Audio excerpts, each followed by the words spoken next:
les noms perdus.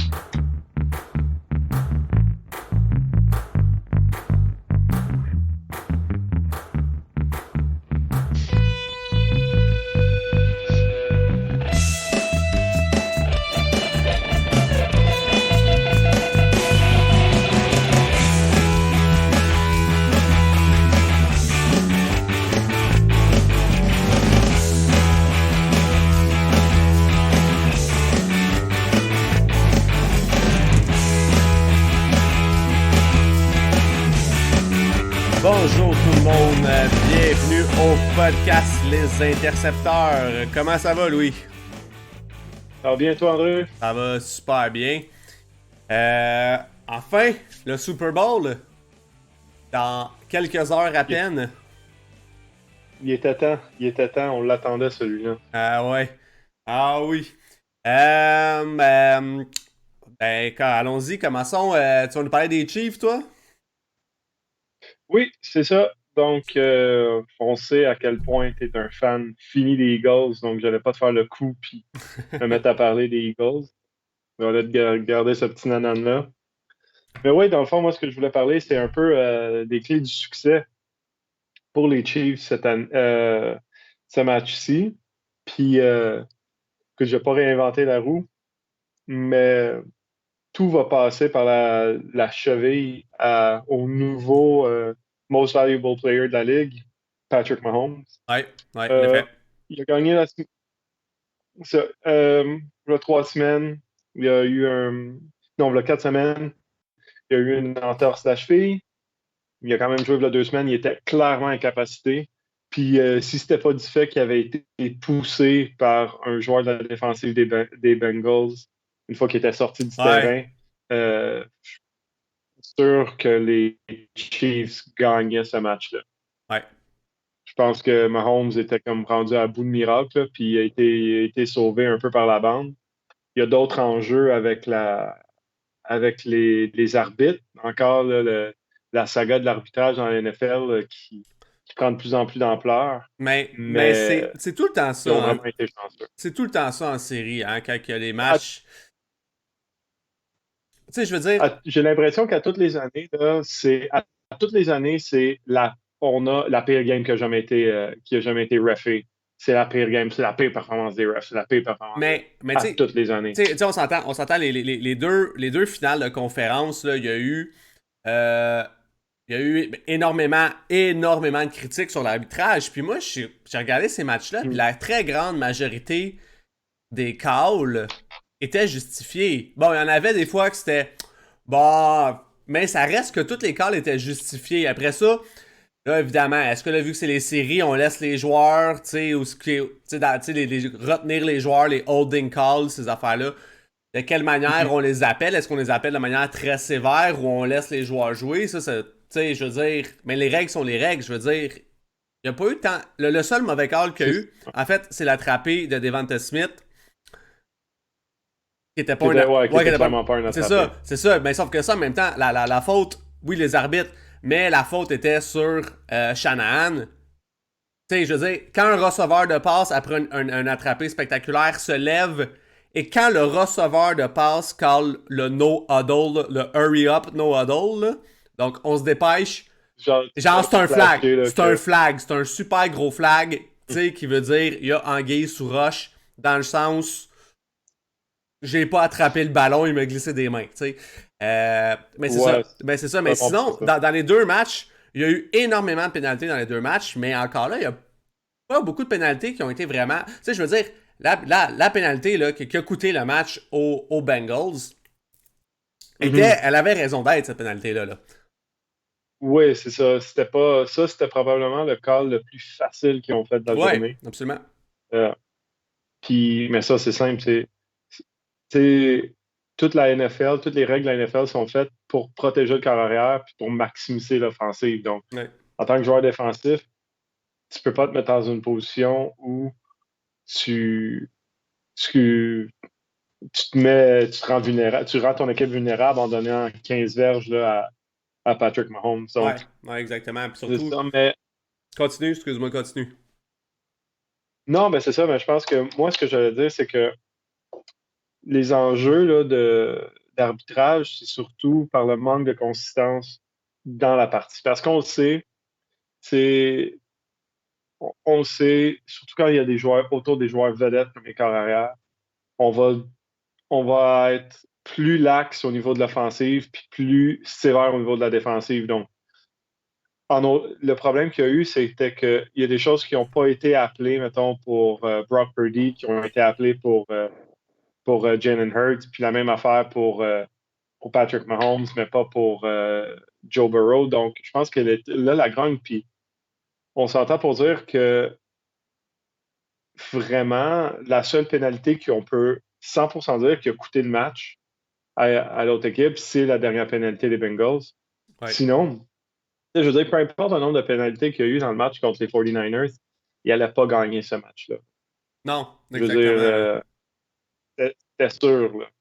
Puis le match des Bengals, c'était plus limite, là, mais ça n'a pas été une grande performance là, de la part des corps arrière, des deux corps arrière dans les deux équipes. Non, c'est sûr. Ben, Mahomes a quand même démontré. Il a quand même fait un petit peu de la Ah, magie. Mais, ouais. mais comme tu as dit, là, il avait plus tôt, il avait plus tôt dans son chapeau. Là, tu sais. Euh, Non, ben, c'est ça. Puis parce Joe, puis, que puis Joe Burrow, je veux dire, le match d'avant, le fait qu'il manquait 3 partants sur la ligne offensive, ça n'avait pas paru.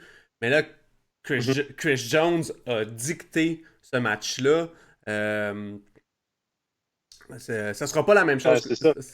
Chris Jones sera pas aussi dominant contre les Eagles, ça c'est sûr. Non, c'est ça, parce que, tu sais, comme, OK, oui, Chris Jones, c'est peut-être, tu sais, il est peut-être bon, là, mais, tu sais, c'est pas un game changer, là. C'est pas Ouais. Micah Parsons, c'est pas Nick Bosa, c'est pas Joey Bosa. Donc, moi, je pense que, tu sais, le patchage, là, tu sais, comme tout le scotch tape qui a été mis autour de la ligne offensive des Bengals a fini par lâcher. Puis, c'est plate. Tu sais, ils vont revenir probablement l'année prochaine. Je pense que les Bengals, c'est une des équipes qui a le plus de chances de récidiver au niveau là, de la présence aux séries. Ouais. Puis ça va être ça, là. Eux, s'ils sont un petit peu plus chanceux, là, peut-être changer leur coach de conditionnement, là, je sais pas, là. Mais j'ai Ouais, ouais. l'impression que dans toutes les équipes, il y a une tonne de blessures. Il faut commencer à se penser de c'est qui s'occupe de ces joueurs-là Ouais. pour qu'ils se blessent autant. Parce que, tu sais, oui, tu peux rien faire quand tu es un joueur de ligne offensive puis t'as ton collègue qui pèse 375 livres qui te roule sur sa cheville, là. Oui, tu sais, ça arrive, mais il y a quand même du travail de conditionnement qui doit être fait pour qu'à toutes les fois que tu coupes dans du gazon, tu te déchires pas le genou au Ouais, complet. je comprends. Ben, si on continue, Mm. à part la cheville de Patrick Mahomes, tu penses que ça va être quoi les choses qui pourraient nuire aux Chiefs dans ce Super Bowl-là, mais aussi parce qu'ils ont certains avantages quand même avec ce match-là qui s'en vient, là, les Chiefs. Là. Oui, ben, le plus grand avantage des Chiefs en ce moment, c'est Travis Kelsey. C'est Kelsey. Ouais. Je me souviens plus c'est lequel le tight end. Travis, ouais. Ben oui, Ça, ça va être le Kelsey Ball. Là. Travis Kelsey. Ouais, ça va être le Kelsey Ball. Puis c'est Travis Kelsey. Travis Kelsey, là, c'est de la magie. Je sais pas comment il fait, mais il est toujours ouvert. Ouais. Puis quand il reste ouvert, il va être, il va représenter un, un enjeu, tu sais, ça va être le Joker sur le terrain. Ça va être la valve de sécurité à Patrick Mahomes. Parce que, tu sais, ils vont pas double cover J.J. Smith-Schuster. Non. C'est pas, tu sais, les Eagles vont pas perdre le Super Bowl à cause de J.J. Non. Smith-Schuster. Ça, c'est sûr. Je pense qu'une des choses qui peut jouer en la faveur des Chiefs aussi, c'est le fait que leur Clyde Zeller, leur running back, revient. Ouais. Il a perdu, il a pas été super efficace cette année, mais il a quand même été efficace par le passé. Là, lui et Pacheco, ils forment quand même un doublé de, de, de running backs qui sont très, très bons au niveau d'attraper le ballon. Sont le même type de relation, là, le même type de profil, mettons, qu'Ezekiel Elliott et Tony Pollard. Pas le même niveau, on s'entend, mais je pense que si les, euh, les Chiefs sont capables d'établir la course, ils vont être capables de maximiser un peu le jeu aérien là, à travers Kelsey. C'est bizarre à dire parce que j'ai la défensive des Chiefs. Je sais qu'elle est bonne. Je sais qu'ils jouent du bon football en ce moment et ils sont sur une bonne run. Ils ont quand même bien contenu Joe Burrow et les Bengals hier, la 2 semaines. Mais c'est pas une équipe c'est pas une défensive qui est faite avec des joueurs de différence, là, des game breakers et des game changers. Mhm. C'est vraiment une équipe de milieu de peloton au niveau de la défensive. C'est juste des gars qui sont là et qui font bien leur travail. Puis il va falloir que les safeties soient extrêmement bons. Les safeties puis les linebackers, ça va surtout se jouer au niveau des safeties puis des linebackers, Ouais. j'ai l'impression, parce que les linebackers, il va falloir qu'ils soient capables de ne pas se faire prendre par le play action, de manière à ne pas trop jouer sur la passe. Mais quand tu as le jeu aérien, là, quand tu as Devontae Smith, puis tu as Brown, AJ Brown, au niveau de la course, plus Goddard, pas au niveau de la course, mais au niveau de la passe, puis Goddard au niveau le tight end. Quand tu as ces armes-là, il va falloir que tes safeties soient capables de réagir rapidement puis empêcher le plus de yards after catch pour ralentir l'offensive. Là, je fais comme une transition vers le jeu des Eagles parce que, dans le fond, il y a beaucoup de la victoire des Chiefs qui va se jouer dans réussir à contourner la ligne défensive des Eagles. S'ils sont capables de contourner la ligne défensive des Eagles, ils vont être capables, à petit gain d'y aller vers la victoire. J'ai pas l'impression qu'on va avoir des jeux explosifs là, de 75 verges, 80 verges, mis à part peut-être au niveau des unités spéciales, mais ça va être vraiment pour que les Chiefs gagnent, il va falloir qu'ils jouent un football méthodique, puis qu'ils gagnent des petites batailles, puis que ça va se jouer à coup de 4, 5 verges. Comme l'année où que Tom Brady et les Patriots ont gagné quand ils sont revenus contre les Falcons, puis dans le Ouais. fond, tout ce qu'ils faisaient, c'est lancer un slant à James White pour qu'il gagne entre 3 puis 5 verges, Ouais. puis ils ont juste fini par abrutir les Falcons avec ce jeu-là.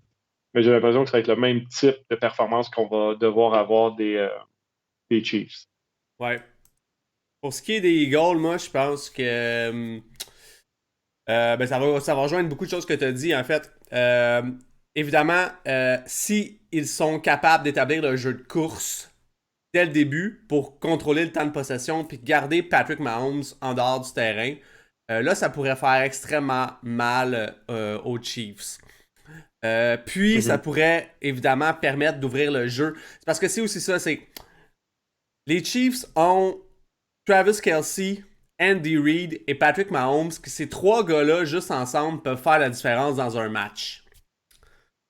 Mais... En autant qu'ils restent sur le terrain. Ouais, c'est ça. Mais... C'est une équipe qui est dure. On va commencer par la défensive, en fait, des Eagles. Au niveau de la course, attaquer la défensive au niveau de la course, ça va être extrêmement difficile avec le front offensif que les Eagles ont. Surtout considérant la qualité de la ligne offensive des Chiefs dans le jeu de course et des porteurs de ballon qui ont, comme tu as dit, c'est un espèce de duo genre Elliott-Pollard, mais c'est pas Elliott puis Pollard. Entendons-nous. Non, c'est ça. Non, c'est ça, je suis pas d'accord. Et même dans même attaquer par la passe, ça va être dur d'attaquer le jeu de passe vertical. Ça va être extrêmement difficile avec des gars comme Bradbury, Darius Slay, puis Gardner Johnson. Ça va être difficile. Mm-hmm. Pour ce qui est... puis c'est ça. Puis en fait, moi ce qui risque de jouer, si les Eagles sont capables de faire 2 ou 3 sacs sur Mahomes, ça pourrait changer, surtout avec un Mahomes qui n'est pas nécessairement en pleine santé, ça pourrait changer la game assez drastiquement, à mon avis. On pourrait ressembler un peu au genre de Super Bowl comme on a eu il y a 2 ans, où Mahomes, on dirait qu'il jouait devant 0 joueur de Ouais, il n'y c'est avait ça, ouais. aucune ligne C'est offensive ça, devant lui. exactement. J'ai l'impression que ça risque d'avoir ce type de performance-là. C'est ça. Pour ce qui est de l'offense, ensuite de ça, pour ce qui est de l'offense des Eagles, c'est aussi une offense qui est dure à stopper. J'ai parlé du jeu de course juste avant.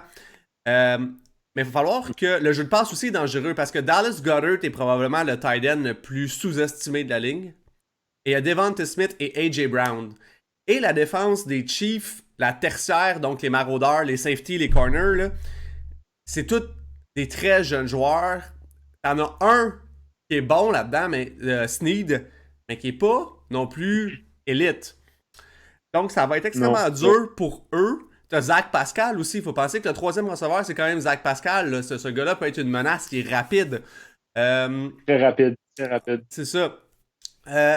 Donc, c'est ça. Donc, si les maraudeurs, les safety, jouent trop profondément, genre un genre du cover 2, là, tu peux pas jouer ça tout le temps contre les Eagles, là, parce que là, ils vont t'attaquer avec le jeu de course sans arrêt. C'est pas juste ça, c'est que ça. si tu joues parce trop... que ton cover 2, il va pas fonctionner. C'est ça. Puis même sur un jeu de passe, si tu joues trop profondément, Jalen Hurts va partir, il va courir avec le ballon. Donc, Donc, les Eagles ont quand même ont moins de joueurs, ont moins de stars, de joueurs d'impact, mais ont une équipe beaucoup, beaucoup plus complète. Cependant, ce qui m'inquiète, c'est que le match contre les Niners, Jalen Hurts lançait le ballon extrêmement mal. On sait qu'il est blessé et ça paraissait. Est-ce que c'est à cause de sa blessure? Il n'avait pas joué. Ça faisait 1 mois, dans le fond, qu'il avait joué. Ouais. Mais est-ce qu'on se dit 2 semaines de plus de... Est-ce que tu fais plus confiance à la cheville à Mahomes ou est-ce que tu fais plus confiance à l'épaule à Hurt?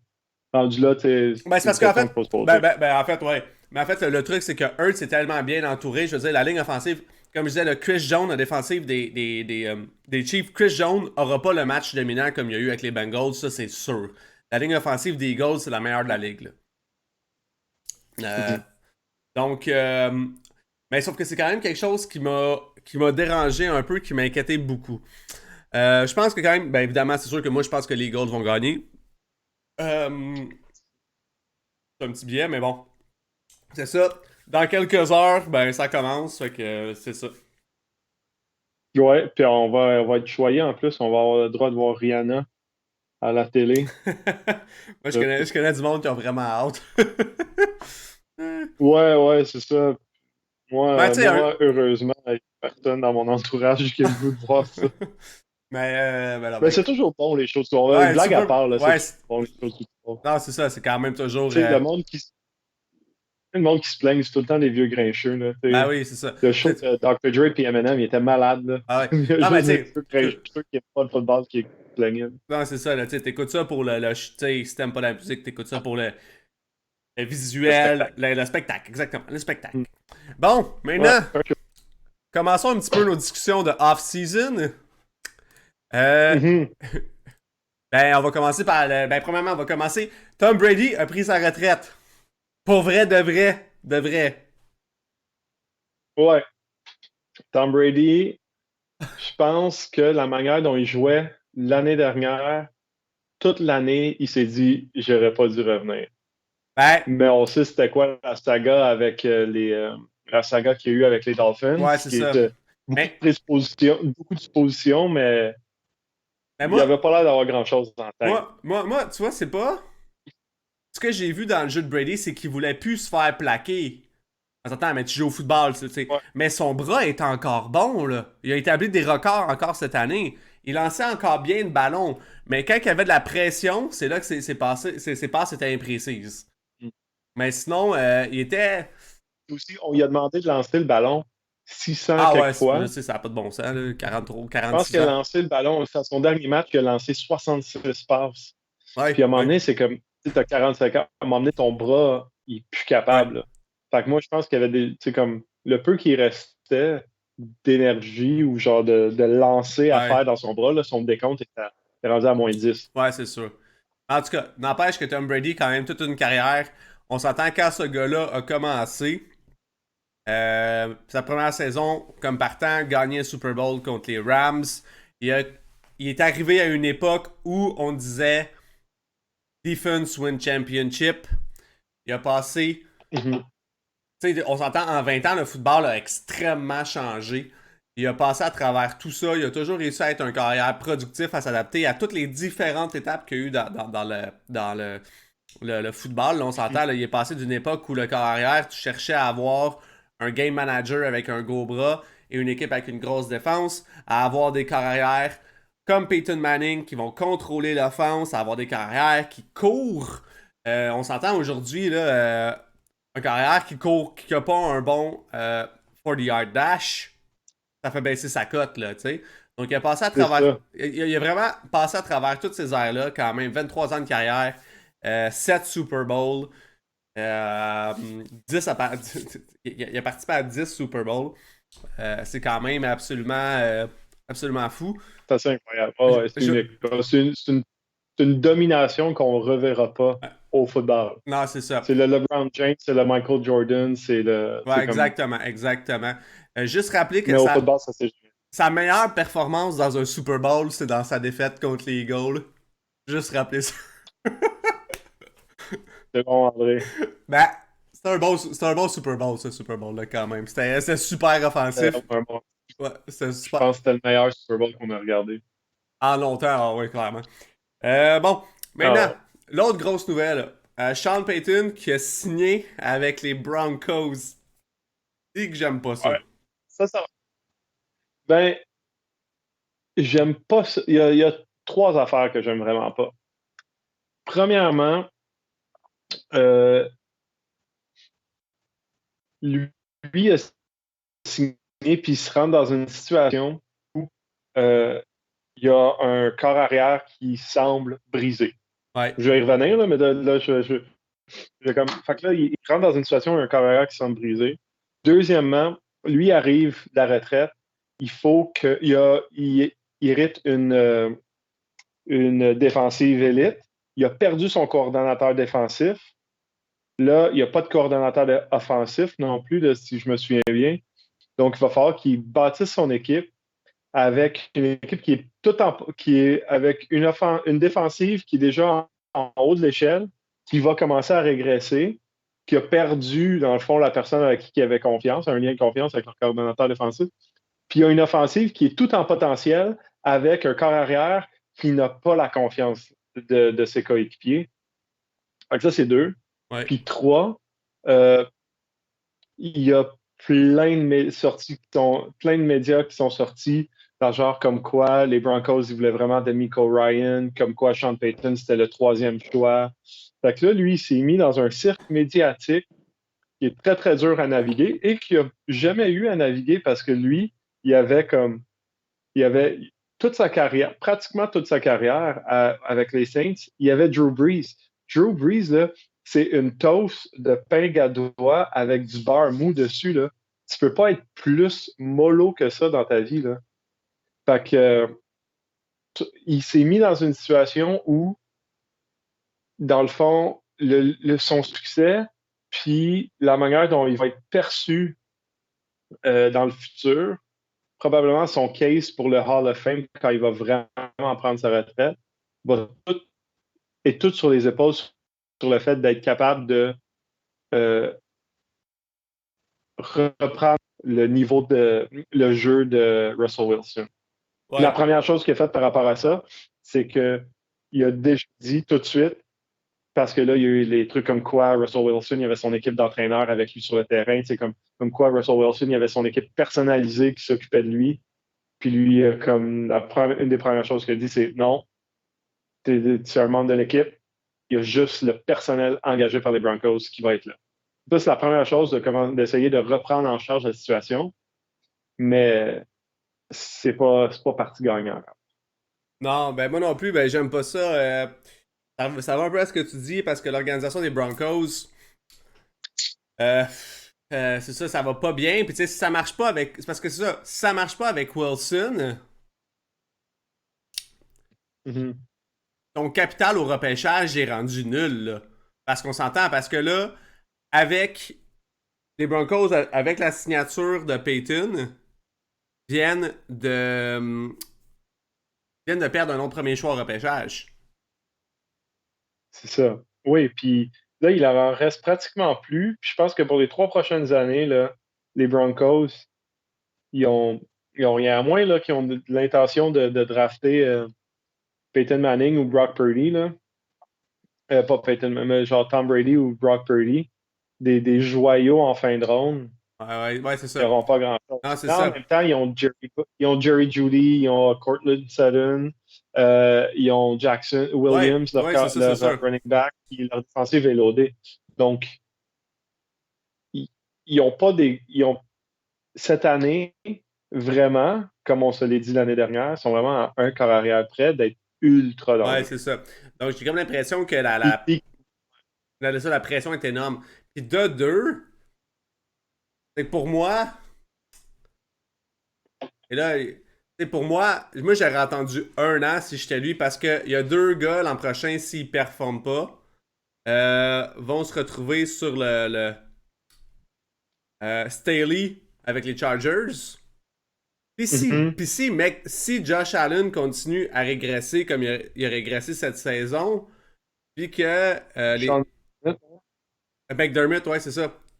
Et McDermott, si Josh Allen continue à régresser cette saison, McDermott pourrait perdre sa job l'année prochaine. hmm. Ben, tu vois, ça, c'est intéressant parce que là, on le voit, là, je pense que la fenêtre des Bills Ah oui, va se fermer plus vite qu'on ouais, la pense. fin des Bills est en train de se fermer. Parce qu'au niveau des, parce que les cornerbacks, ils ont eu des problèmes avec les cornerbacks. Leur défensive, il y a des questions, puis ils vont continuer à avoir des questions. Puis à l'offensive, leur absence de jeu par la course, c'est de plus en Ouais. plus problème. C'est Puis, un problème qu'il ne peut plus ignorer. Puis Stephon Diggs, il commence à devenir un problème lui aussi parce qu'il commence à attirer de l'attention de la mauvaise manière. Donc, mais, est-ce qu'ils vont décider de peut-être s'en débarrasser? Ils ont besoin d'un bon numéro, ouais, d'un meilleur jeu. mais je sais pas si tu te souviens, euh, Stephon Diggs avait fait les mêmes problèmes à Minnesota dans le temps de Zimmer. Mhm. En fait, c'est ça. Oui, c'est ça. Il y a un gros ego. C'est un joueur qui a Ouais, beaucoup d'ego, puis il a mais pas beaucoup de juste ça. confiance en ses moyens. C'est comme ça. Mais mec, tu sais, depuis que on a vu cette année, Brian Daboll est parti et l'offensive des Bills était beaucoup moins bonne cette année. McDermott est là depuis 5 ans. La ligne offensive est toujours ordinaire. Et le jeu de course a jamais réussi à être établi. Et là, la défensive aussi régresse. Donc, McDermott pourrait perdre sa job. Brandon Staley pourrait perdre sa job, mais là, je vais passer un J'aime puck pas Brandon Staley. à un autre sujet. Pardon? Qu'est-ce que ça dit? Je l'aime tellement pas, Brandon Staley. Non, c'est ça. Mais Le coach des Chargers. Staley pourrait être perdre sa job, mais Staley a fait un bon move. Il y a 2 équipes qui ont fait un move qui va être vraiment payant pour d'autres équipes. Deux propriétaires qui ont probablement forcé ce move-là parce qu'ils sont des propriétaires impulsifs puis c'est des organisations mal gérées. La Mhm. première, c'est d'avoir viré Kellen Moore avec les Cowboys. Et ça va Ouais, profiter. bon mot. Mauvais move. Ah, on s'en parler plus tard. Ok, bon, Ben, parlons-en continue. là. Kellen Moore, ça va profiter aux Chargers et à Justin Herbert. Moi, je pense que Kellen Moore a pris le fardeau. Euh, les Cowboys, c'était pas supposé avoir une aussi bonne saison que ça, là. Je m'excuse, là. C'était pas supposé avoir une aussi bonne saison que ça, là. OK. Je vais donner ma théorie, OK, là-dessus, Ok. parce qu'il y a différents discours par rapport à Kellen Moore. Premièrement, Kellen Moore, c'est je pense qu'il a maximisé le potentiel de, offensif de son équipe de manière inhabituelle. Dans le sens qu'il ne suit pas nécessairement le script, donc ce qu'il fait, donc son offensive, elle est dure à suivre. OK, jusque-là, ça va. Puis je pense que c'est pour ça que Dak Prescott a eu un début de carrière aussi impressionnant. Il a joué aux forces de Dak Prescott, mais il n'est pas tombé dans les stéréotypes du type de ce type de jeu-là. Puis là, lui, il va aller avec les Chargers. Les Chargers qui sont plusieurs dizaines de millions de dollars par-dessus le cap, là. Donc, ça va pas être le personnel offensif de l'année dernière des Chargers va pas être le même cette année. Keenan Allen, il parle du fait qu'ils vont probablement avoir à le couper. Il y a plusieurs morceaux qui vont partir. Si Keenan Allen part, Mike Williams, c'est le numéro 1. Mike Williams est tout le temps blessé. Austin Eckler, le running back qui attrape à peu près 125 ballons par année, a perdu du temps cette année. Il a été blessé cette année. Je pense que lui, il est sur le déclin. Donc, il y a beaucoup de choses qui se passent au niveau offensif. Par contre, Kellen Moore, il va être capable de sortir de son sac un plan de match offensif qui va être dynamique puis qui va faire piquer Justin Herbert. Ça, j'ai l'impression que Kellen Moore il est bon à ça dans un court laps de temps, mais j'ai l'impression que plus il est là longtemps, il se transfère dans une situation offensive où ça devient une offensive qui est stagnante. Puis, une fois que son offensive stagne, il n'y a pas de plan B, plan C, plan D. Il devient très prévisible. Parce qu'on s'entend que l'offensive des Cowboys était extrêmement prévisible cette année, comparé à l'année d'avant, comparé à 2 ans. Donc, il y a quelque chose qui se passe où soit le message passait plus, ou soit il n'arrivait plus à trouver des manières d'être dynamique avec les Cowboys. Fait que de toute manière, je pense qu'il fallait qu'il parte. Et moi, tu vois, au contraire, je pense que Kellen Moore, c'est encore un bon coordinateur offensif. Cette année, il n'y a pas une situation facile comparée à l'année passée. La ligne offensive cette année avec les Cowboys, il a réussi à fixer la ligne offensive rapidement avec les Cowboys. On s'entend, là, quand Tyron Smith s'est blessé, on donnait pas cher, en fait, de la vie à Dak Prescott avec la ligne offensive qui s'en venait. Il a réussi à développer... On s'entend, là, c'est parce que, tu sais, l'offensive des Cowboys est pas supposée être... À mon avis, là, peut-être que je me trompe, elle est pas supposée être explosive comme elle est là.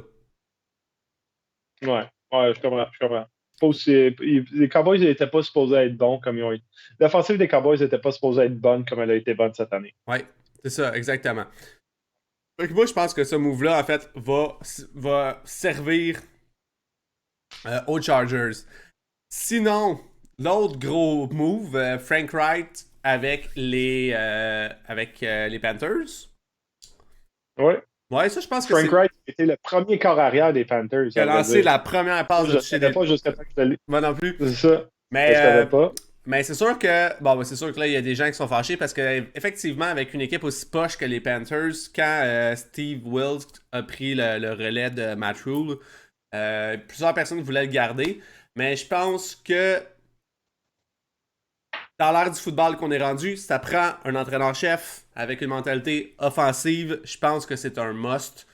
On le voit de plus en plus partout. Je pense que sa performance avec les Colts démontre pas vraiment c'est quoi le talent de Wright, parce que je pense que Jim Irsay, le propriétaire des Colts, je pense que c'est un fou.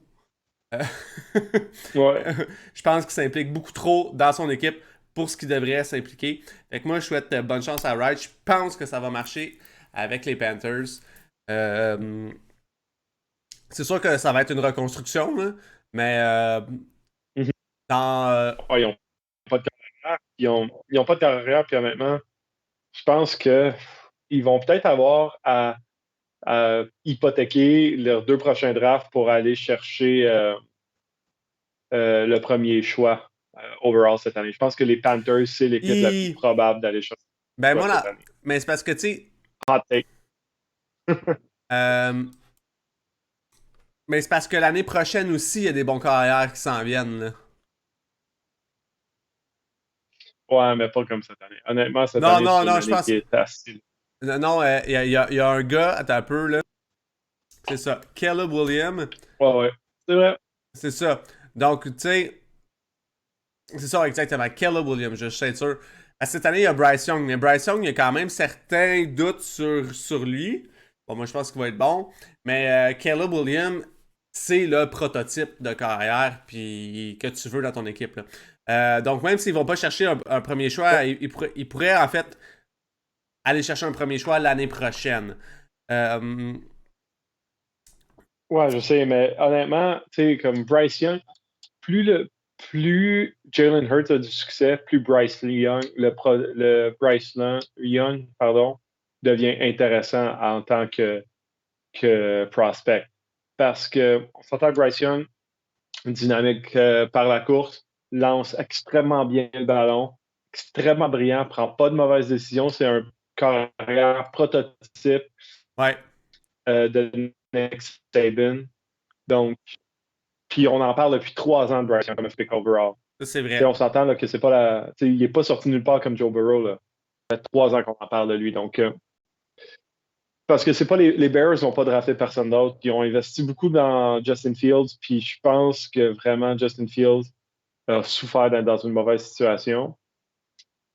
Puis si c'est pas les Panthers qui draftent à numéro 1, j'ai l'impression que ce serait même peut-être les Texans qui changent, Non, qui mais échangent avec les Bears pour avoir le premier pick.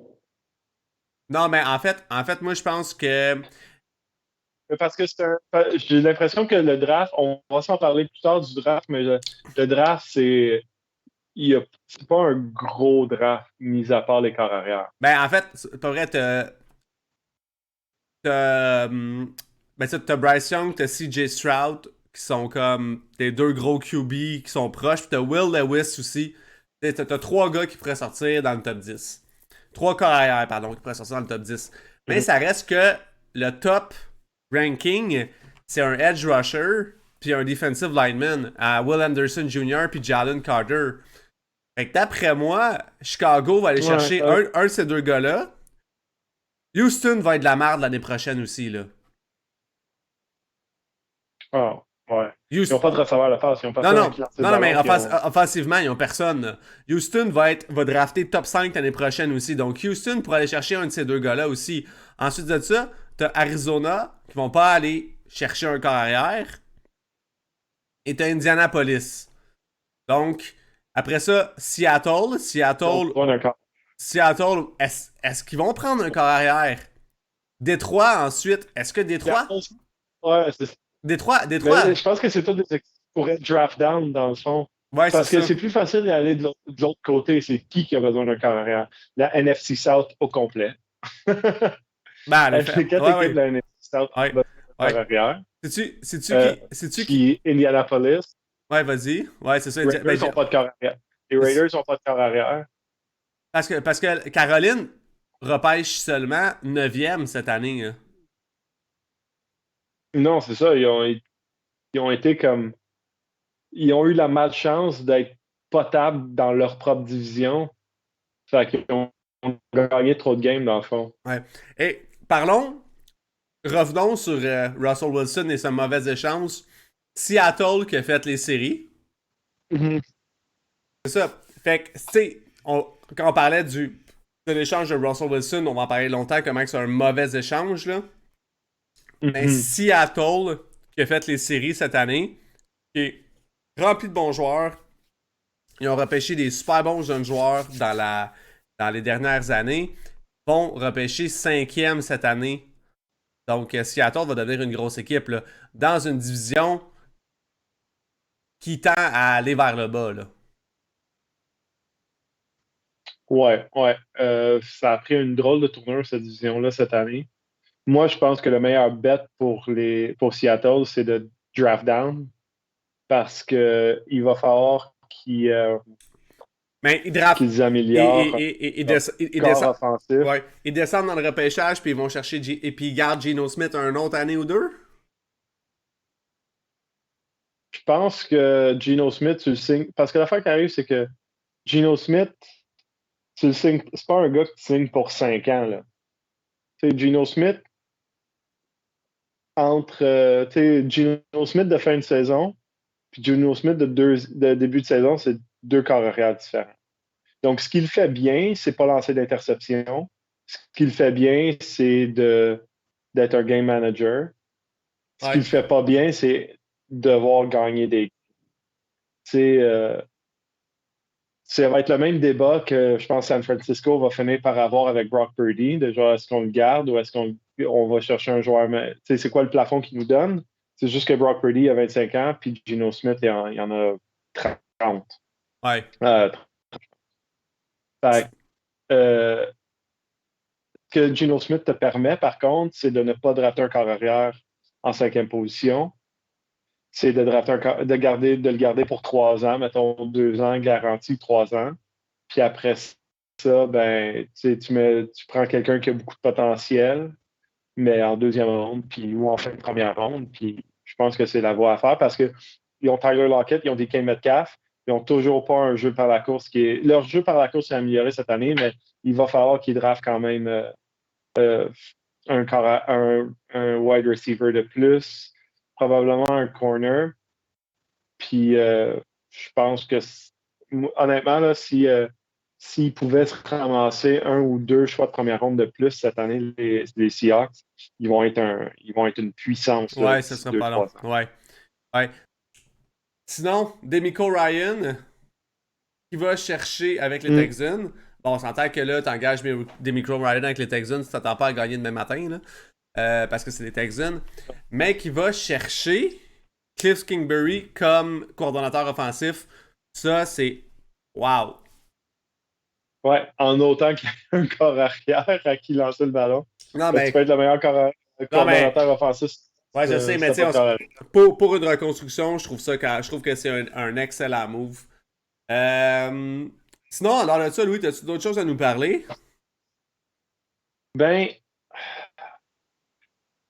il n'y a pas grand. Non, honnêtement, tu sais quoi? Je suis curieux de voir qu'est-ce que Demico Ryan va faire. Demico Ryan, je pense que c'est plus un leader, un gourou, plus que. Tu sais, dans sa position, il va être plus un gourou plus qu'un stratège parce que, premièrement, c'est un coach défensif. Il a commencé, il a été une grande vedette pour les Texans, donc il y a un gros côté Ouais. émotionnel par rapport à ça. Ça a été une Il grande n'a pas lettre pour les Gauls énormément aussi. de. Ouais, c'est ça. Mais il a pas été un ici, il n'est pas coach depuis très longtemps. Ouais. Donc, je pense que ça. Puis c'est un coach défensif. Donc, j'ai hâte de voir qu'est-ce qu'il y a. Cliff Kingsbury, c'est sûr qu'on va voir qu'est-ce que Kingsbury est capable de faire avec un corps arrière qui ne veut pas juste jouer à Call of Duty. Puis, mais j'ai hâte de savoir qu'est-ce qui va se passer avec les Colts. Parce que les Colts, je veux dire, qu'est-ce qu'ils vont faire là? Là, ils se Mais je ramassent avec. m'excuse. Mais c'est la job. Je veux dire, t'es un entraîneur. T'es un entraîneur-chef. T'as une chance, tu veux-tu vraiment là avec les Colts? Hey, ça. Ben, je pense qu'à un moment donné, les entraîneurs-chefs, c'est cliché, là, mais il y en a juste 32 de ces jobs-là. Ouais, je sais. Mais, tu sais, j'écoutais Sean Payton dans un podcast qui disait. Ah, ça fait quand même longtemps, là, quand il parlait de revenir dans la NFL. Puis, il disait à Sean Payton, qu'est-ce qui est le plus important pour toi pour te faire engager? Puis il a dit, the ownership and the QB. Il a dit, the ownership first. Mhm. Ouais, Tu sais, c'est ça. Mais tu sais, un gars comme Eric Bieniemy, le coordonnateur offensif des Chiefs, qui a constamment été surpassé ou mis de côté, ouais. puis qui a Mais, vu des gens avec des moins bons prix que lui avoir des jobs. Tu sais, s'il se fait offrir cette job-là, tu sais, ouais, est-ce qu'il mais, apprendrait parce qu'il faut que je la prenne cette chance-là, tu sais? peut-être. Mais sauf qu'en même temps, tu sais, Passer de Eric passer Bieniemy, l'affaire qui arrive, c'est pas, tu sais, ça, c'est pas parce que, c'est pas, tu sais, on s'entend, Andy Reid, on va parler d'Andy Reid. Andy Mhm. Reid, tu sais, Bill Belichick a longtemps été le meilleur coach de la ligue, et Andy Reid a longtemps été le deuxième. Mhm. Tu sais, avec les Golds, il en a gagné des divisions avec les Golds, là. Tu sais, là, puis avec des, tu sais, Ouais. non, c'est ça. Avec les Chiefs aussi, depuis qu'il est avec les Chiefs, c'est maintenant, Andy Reid est le meilleur coach de la ligue, à mon avis. On peut s'entendre là-dessus. C'est plus Belichick, c'est Andy Reid. Andy Reid est un coach qui est capable de performer autant défensivement qu'offensivement. Tu sais, il est considéré comme un entraîneur offensif maintenant qui est avec les Chiefs que Patrick Mahomes. Mais dans le temps des Eagles, les Eagles avaient des grosses défenses, là. Ben, il y avait Donovan McNabb, il y avait aussi, ils ont toujours eu. Non, mais il y avait. Ils se sont rendus au Super Bowl avec Donovan McNabb et Terrell Owens. Non, je comprends. Pas, mais je comprends. Non, je comprends. Mais ça a été considéré comme un coach défensif pendant longtemps aussi. Mm-hmm. Donc. Je pense que ouais. Mais donc, moi, ce que je me demande, parce que contrairement à Bill Belichick, Andy Reid a un coaching tree qui est énorme. Énorme. Doug Peterson. Tu sais, Riviera Peterson, tu sais, ça arrête plus. Hein? Sirianni, ben oui, exactement. Nick Sirianni, oui. Mais moi, c'est ça que je me dis. Est-ce que Bieniemy a une super bonne offensive? Est-ce que c'est à cause de lui ou c'est parce que il est le coordonnateur offensif de Andy Reid? Parce que je me dis, avec le coaching tree que Andy Reid y a, si on n'engage pas Bieniemy, qui gère vraiment l'offense dans cette équipe-là, on le sait pas, tu sais. C'est pour ça que je me dis, Bieniemy est peut-être pas si bon que ça. C'est pas parce que t'es entouré des meilleurs que t'es nécessairement le meilleur. Si t'es entouré des meilleurs, ils vont faire sortir le meilleur en toi. Mais une fois qu'on t'enlève cet entourage-là, est-ce que t'es encore capable d'être le meilleur? Ouais, mais c'est pas un biais parce qu'il y a un biais là-dedans parce que, tu sais, mettons, le nombre de gars du coaching tree à Sean McVay qui ont été engagés puis qui ont eu des jobs, tu sais. Oui. Tu sais, on aurait pu se dire la même chose. Moi, je pense que Nathaniel Hackett, qui avait jamais callé de jeu. Ton boy avec les Chargers, là. Puis Mike Lafleur, puis l'autre. Ouais, c'est ça, non, ça c'est vrai, t'as raison. Ouais, t'as raison. Ouais. Bieniemy, il y a aussi, tu sais, comme. En tout cas, il est pas descendu du ciel pour coacher Patrick Mahomes. Tu sais, il y a un passé aussi. Moi, je pense pour vrai que lui, il y a un biais contre sa candidature parce qu'en ce moment, il est le coach de Mahomes. Puis qu'il travaille pour Andy Reid, genre. Puis il travaille pour Andy Reid, puis il est jamais disponible pour les entrevues en fin de saison parce qu'il est toujours rendu au Super Bowl. Ouais. Peut-être. Mais là, il reste plus beaucoup de jobs. Il reste la job des coachs. Puis parce que honnêtement, si Irsay réengage Jeff Saturday, je pense qu'il va avoir à déménager l'équipe en Saskatchewan. Parce qu'il sera plus capable de se placer là. Ben non. Bon. Ben sur ça, mon cher, Super Bowl dans quoi? 48 heures? Même pas? Moins de 48 heures. Ouais. Donc ça va être le premier Super Bowl pas ensemble depuis 10 ans, je pense. Ouais, je sais. Ben écoute, si tu veux venir chez nous, puis dernière minute, ça te tente de. Je sais que t'es loin, là. Mais si ça te tente, t'es bienvenu. Fait que sur ce. C'est bon. Sur ce, je te souhaite une excellente soirée. Bon Super Bowl. Ta prédiction pour le Super Bowl? Ta prédiction? Les Eagles 34-21. Oh, ok. Moi, je dis les Eagles 28-17. Ok, c'est bon. All right. C'est bon. Ciao. Ciao.